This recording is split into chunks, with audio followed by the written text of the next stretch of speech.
The desert has a way of making you forget that anything grows here at all. I've lived in this emptiness for so long now that sometimes I look at the sand and the rocks and the endless beige horizon, and I think to myself that this is all there is, that this is all there ever was, that the world beyond these dunes is nothing but a story I once heard and can no longer fully remember. But then a season changes, or a wind shifts, or a rare rain falls in the night, and suddenly the desert reveals what it has been hiding all along. Life. Stubborn, patient, impossible life. This morning Soraya woke before me. I know this because when I opened my eyes in the grey light of our shelter, she was already sitting at the entrance, looking out at something I couldn't see. Her silhouette against the pale sky was still, completely still, the way she gets when she's noticed something important. I didn't speak. I've learned over the years that when Soraya is watching, the best thing I can do is wait. She turned to me after a long moment, and there was something in her eyes that I hadn't seen in weeks. A brightness. A spark of that old excitement that used to fill her face when we were younger, and every discovery felt like a gift from the universe itself. She didn't say anything, but she didn't need to. She simply gestured for me to follow, and I did. The way I always do. The way I always will. The walk took us east, toward the low hills where the sand gives way to harder ground, where rocks break through the surface like the bones of some ancient creature buried beneath the earth. I've passed through this area 100 times, maybe more, and I've never paid much attention to what grows in the cracks between the stones. Thorns mostly, dry bushes that crumble when you touch them. Nothing that seemed worth stopping for. But Soraya stopped. She crouched down beside a patch of tall, thin stalks that I'd always dismissed as weeds, as nothing, as just another part of the landscape that blended into everything else. She reached out and touched one of the stalks, with a gentleness that made me hold my breath, and then she looked up at me with that brightness still burning in her eyes. Wild grain, desert wheat, some call it. The kind of plant that our grandparents' used to harvest when the world was different, when people knew how to read the land the way we've forgotten how to read it now. I stared at the stalks swaying in the morning breeze, and I felt something shift inside my chest. Not hunger exactly, though hunger was part of it. Something deeper, something that felt almost like hope. We've been surviving on what we can find for so long now. Roots and insects, and the occasional small animal that wanders too close to our traps. We've learned to eat things that would have disgusted us in another life, learned to be grateful for mouthfuls of sustenance that barely keep us moving from one day to the next. But this is different. This is not just survival. This is the promise of something more. This is the possibility of a meal that fills not just the stomach, but the soul. I knelt beside Soraya and looked at the grain more closely. The stalks were thin and pale, almost silver in the early light, and the heads were heavy with seeds that had dried in the summer heat. There were dozens of plants here, maybe more, scattered across the rocky ground in clusters that seemed random, but probably weren't. Nature has its patterns, its logic, its reasons for putting things where it puts them. We just don't always understand what those reasons are. Soraya was already working. Her hands moved with a certainty that mine have never possessed, plucking the grain heads from the stalks with quick, precise motions that wasted nothing. She knew exactly how to hold them, exactly how much pressure to apply, exactly when to let go. I watched her for a moment, mesmerized by the efficiency of her movements, by the way her fingers seemed to dance across the plants without hesitation or doubt. I've always been the one who builds things. The shelters, the traps, the tools that keep us alive from one season to the next. But Soraya has always been the one who knows things. The names of plants, the uses of roots, the old techniques that were passed down through generations of women who understood the land in ways that men were never taught to understand it. When I look at her working like this, I'm reminded of how little I truly know, and how lucky I am to have her beside me. I began to help, clumsily at first, my thick fingers struggling to match the delicacy of her technique. The grain heads were fragile, and more than once I crushed them too hard and watched the precious seeds scatter into the sand below. Each time it happened, I felt a flash of frustration with myself, a burning shame at my own inadequacy. But Soraya never looked at me with judgment. She simply showed me again, patiently, silently, her hands guiding mine until I began to understand. The sun climbed higher as we worked. The heat grew, pressing down on our backs and shoulders like a weight we could never set down. Sweat dripped from my forehead and stung my eyes, and my knees ached from crouching on the hard ground. But we didn't stop. We couldn't stop. Every grain head we harvested was a promise, a small piece of the feast that was taking shape in our minds, and the thought of that feast kept us moving, even when our bodies begged us to rest. By midday, we had filled the cloth bag that Soraya had brought with us. It wasn't much by the standards of the old world, maybe a few pounds of grain at most, but in this world, in our world, it was a treasure beyond measure. I lifted the bag and felt its weight in my hands, solid and real and full of possibility, and I couldn't help but smile. A real smile, the kind that comes from somewhere deep inside and doesn't ask permission before it appears on your face. Soraya smiled too. A small smile, quiet and private, the kind she saves for moments when words would only get in the way. She reached out and touched my arm, just briefly, just enough to let me know that she felt it too. The hope, the gratitude, the simple, overwhelming joy of having found something good in a place where good things are so rare. We walked back to our camp slowly, savoring the journey in a way we rarely do.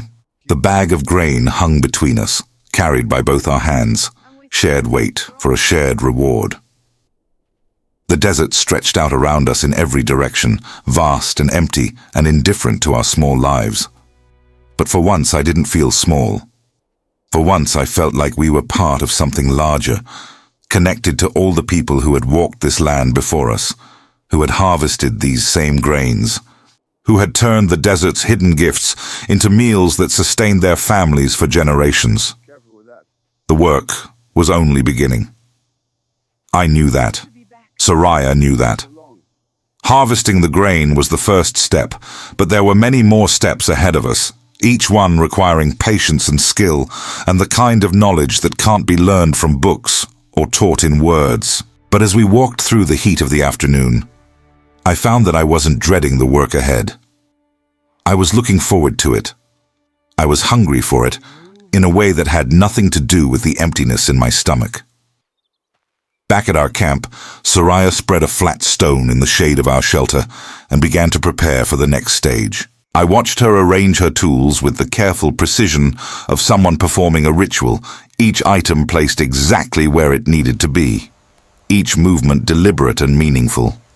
A larger stone for grinding, a smaller stone for the mortar, a woven mat to catch the precious flour, bowls carved from dried gourds, smoothed by years of use until they gleamed like polished wood. She poured a portion of the grain onto the flat stone and began the slow, methodical process of removing the chaff from the seeds. This was work I couldn't help with. Not really. It required a sensitivity to texture and weight that I simply didn't possess. An ability to feel the difference between the grain and the husk, with nothing but fingertips and instinct. So I sat nearby and watched, and in watching, I learned. Her hands moved in circles, pressing and rolling and lifting, separating the valuable from the worthless with motions that seemed almost unconscious.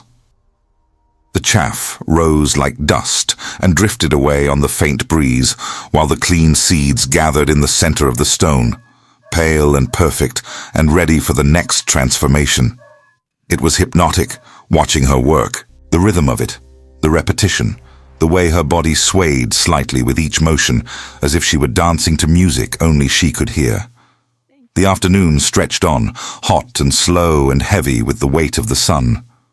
I brought Soraya water when she needed it, held the cloth to shade her eyes when the light became too bright, swept away the chaff that accumulated around her workspace. Small tasks, helpers' tasks, but necessary ones. We've learned over the years that survival is not about who does the most important work. It's about each person doing whatever work they can, contributing whatever they have to give, building something together that neither could build alone. By the time the sun began to sink toward the western horizon, the grain was clean and ready for grinding. Soraya looked up at me with tired eyes, but there was satisfaction in them too, the deep contentment that comes from work well done. She gestured toward the grinding stones, and I understood. This part, at least, I could help with. The grinding stone was heavy, a flat slab of granite that we'd found years ago near a dry riverbed and carried back to our camp with more effort than I like to remember. The pestle was smaller, rounder, smoothed by countless hours of use until it fit perfectly in the palm of my hand. I'd watched Soraya use these tools many times before, but I'd rarely used them myself. Grinding was her domain, her expertise, her contribution to our shared survival. But today, she was tired, and the work was not yet done, and so I took my place beside the stone and began to grind. It was harder than it looked. The grain was tough, resistant, unwilling to give up its secrets without a fight. I pressed down with all my weight, rolled the pestle in circles, tried to mimic the effortless motions I'd seen Soraya perform so many times. But my flour was coarse and uneven, full of fragments that should have been powder, and I felt again that familiar frustration with my own limitations. Soraya moved beside me without a word. She placed her hands over mine, guiding the pestle, adjusting my pressure, showing me the rhythm that I couldn't find on my own. Her touch was gentle but firm, patient but insistent, and slowly, gradually, I began to understand. The grinding was not about force. It was about consistency. It was about finding a pace you could maintain for hours, a pressure that was strong enough to break the grain but not so strong that it exhausted you before the work was done. We ground together as the sun set, taking turns when our arms grew tired, sharing the weight of the pestle, the way we'd shared the weight of the grain bag on the walk home. The flour accumulated slowly, a pale pile that grew with each passing hour, and with it grew my sense of anticipation. This was going to be real food, not survival rations, not desperation meals, but real, honest, nourishing food made from ingredients we'd found with our own hands. The stars were out by the time we finished grinding. Soraya had built a fire while I worked, a small blaze that crackled and popped and sent sparks spiraling up toward the darkness above. The smell of burning wood mixed with the dusty scent of the flour, creating something new, something that smelled almost like civilization, like home, like the kitchens of our childhood, so distant now that they seemed like dreams from another life. Soraya took the flour and poured it into one of her gourd bowls. She added water slowly, carefully, mixing with her fingers, until the consistency was exactly right. I couldn't have told you what exactly right meant, couldn't have explained the difference between too wet and too dry, but Soraya knew. She always knew. Her hands understood things that my mind would never grasp. The dough came together under her fingers, soft and supple and alive with possibility. She kneaded it against the flat stone, pushing and folding and turning, her movements as rhythmic and hypnotic as her grinding had been. I watched the firelight dance across her face, watched the concentration in her eyes, watched the way her lips pressed together slightly when she reached a tricky spot in the dough. She was beautiful in that moment, though I've learned not to say such things out loud. Some truths are better left unspoken, held close to the heart where they can't be diminished by words. She divided the dough into portions, each one roughly the size of my fist, and began to flatten them against the stone. The bread would be simple, I knew. No yeast, no rising, no fancy techniques, just flour and water and heat, the most basic recipe in the history of humanity. But sometimes the most basic things are also the most profound. Sometimes simplicity is its own kind of perfection.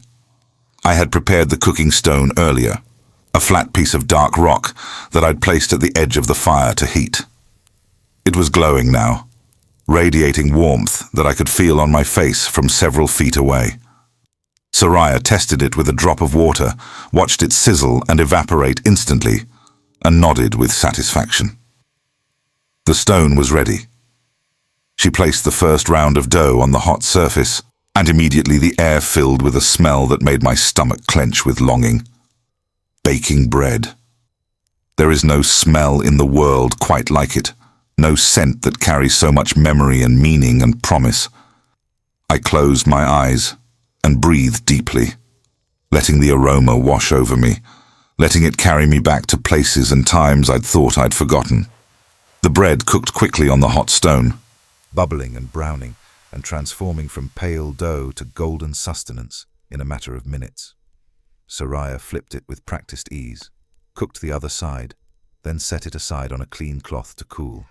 She was already placing the next round on the stone before I'd finished marveling at the first one. One by one, the flatbreads accumulated. 5, 6, 7 rounds. Each one slightly different in shape, but identical in their promise of satisfaction. The pile grew as the fire crackled and the stars wheeled overhead, and I found myself counting the breads like a miser counting coins. Wealth, I thought. True wealth. Not gold or silver or precious stones, but food made from the earth with your own 2 hands. When the last bread was done, Soraya sat back on her heels and looked at what we'd created. The weariness in her eyes had been replaced by something else, something warmer. Pride, perhaps. Or maybe just the simple pleasure of a task completed, a goal achieved, a promise kept. She reached out and took my hand, squeezed it once, then let go. Thank you. We ate in silence, as we usually do. But this silence was different from our ordinary silences. It was full, rich, pregnant with meaning. Each bite of bread was a revelation, a reminder of what food could be when it was made with care and intention. The texture was rough, but satisfying. The flavor simple but profound. I chewed slowly, savoring every mouthful, letting the bread dissolve on my tongue before swallowing. The grain we'd harvested that morning had traveled a long journey to reach this moment. From plant to seed, to flour, to dough, to bread, each transformation requiring its own set of skills, its own investment of time and energy. And now, here it was, inside me, becoming part of me, giving me the strength to face another day in this harsh and unforgiving land. I looked at Soraya across the fire, and I saw that she was eating with the same slow reverence that I felt. Her eyes were half closed, her expression peaceful, her body relaxed in a way that it rarely was. The bread had done something to both of us, I realized. It had reminded us of who we were, where we came from, what we were capable of when we worked together. The desert gives nothing freely. Every resource must be found, every sustenance must be earned, every comfort must be created from raw materials and sheer determination. But sometimes, when you've done the work and paid the price and refused to give up, even when giving up seemed like the only sensible option, the desert offers you something unexpected. A gift, a grace, a moment of abundance in the midst of scarcity. This meal was that gift. This bread, made from grain that grew wild in the cracks between the rocks, was the desert's way of rewarding our persistence. Or maybe it wasn't the desert at all. Maybe it was just luck, or timing, or the accumulated wisdom of generations of survivors who had learned to see food where others saw only emptiness. I don't know which explanation is true. I'm not sure it matters. What matters is that we are fed tonight. What matters is that we found something good in a place that seems determined to offer nothing but hardship. What matters is that Soraya is sitting across from me, firelight dancing in her eyes, a half-eaten piece of bread in her hands, a small smile playing at the corners of her lips. We finished our meal as the fire burned low. There was bread left over, enough for tomorrow and maybe the day after. And this felt like an unimaginable luxury. We wrapped the remaining rounds in cloth and stored them carefully, protecting them from the sand and the insects and the countless small disasters that could steal our food away. Then we sat together by the dying embers, watching the last flames flicker and fade. Soraya leaned against my shoulder, her weight warm and familiar and comforting. I put my arm around her, and we stayed like that for a long time, not speaking, not needing to speak. The stars burned overhead, countless and ancient and utterly indifferent to our small lives. But I didn't feel insignificant beneath them. Not tonight. Tonight I felt grateful. Grateful for the grain that grew where nothing should grow. Grateful for the knowledge that Soraya carries in her hands. Grateful for the fire that cooked our bread, and the shelter that protects us from the wind, and the countless small mercies that make each day survivable. The desert is not our enemy. I've said this before, and I'll say it again, because it's a truth that's easy to forget when the sun is burning, and the thirst is biting, and the hunger is gnawing at your insides. The desert is not our enemy.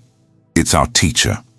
It shows us what we're made of, strips away everything that isn't essential, forces us to become the people we were always capable of being. Today it taught us about patience, about partnership, about the hidden abundance that exists even in the emptiest places, waiting to be discovered by those who know how to look. Tomorrow we'll wake up and face whatever challenges the desert has prepared for us. The heat, the thirst, the endless struggle to stay alive in a land that was never meant to sustain human life. But tonight, with bread in our bellies and fire at our feet and each other's warmth against the cooling air, tonight we have everything we need. Soraya's breathing has slowed, deepened. She's falling asleep against my shoulder, trusting me to keep watch while she rests. I won't wake her. I'll sit here a while longer, watching the embers glow, thinking about grain and bread and the strange, a stubborn miracle of life in the desert. The desert gives nothing freely, but sometimes, if you're patient, if you're watchful, if you're willing to do the work, it gives you more than you ever dared to hope for. Tonight, it gave us a feast, and that is enough. That is more than enough. That is everything.